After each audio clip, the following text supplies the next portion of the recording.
Morning, everyone. I just wanted to show you a little technique on how I adjust my printer's nozzle to be nice and straight. I had a recent little crash episode and it knocked my nozzle out of whack. So just employing a little bit of machining background and tools to help realign the nozzle has been really beneficial. So just check it out for a minute. It's not too difficult. Couple of pieces of equipment. Just got to be a little gentle. So here's my setup right here. And this indicator is probably the most expensive part. A couple $100. I don't know. I bought it years ago. So everything has gone up. It might be a little pricier. This stand I've had for probably the better part of 30 years. And it just allows you to, this knob allows you to dial it in real sensitively. If I can get this all on camera.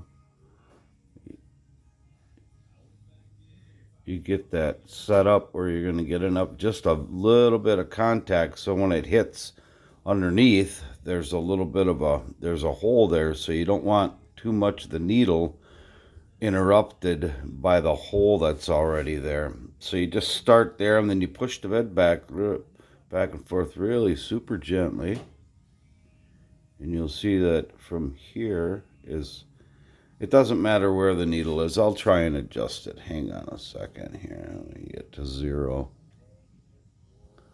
So it's set at 0 right now. I got it pretty close. I tweaked it a little bit ago. So here we go. You just run it down real slow to the back side. And you get your number there. Then you run it back up to the other side. And we're back to 0. So we're only out a few thousandths maybe.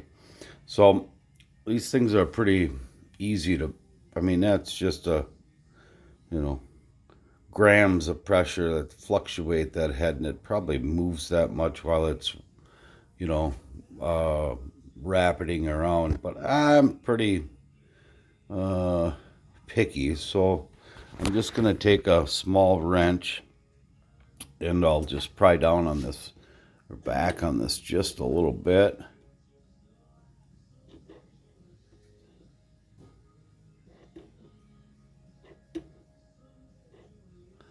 And we'll see what we get going back and forth here.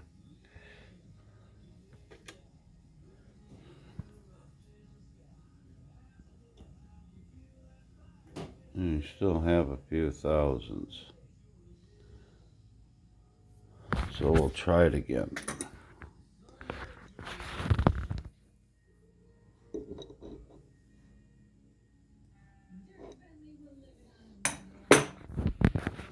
I had to set the phone down.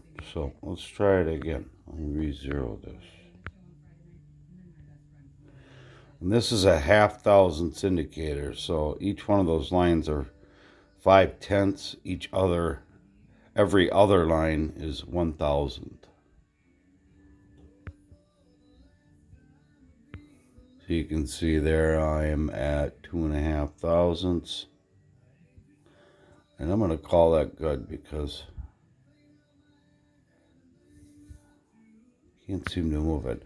You can also go the other direction here too.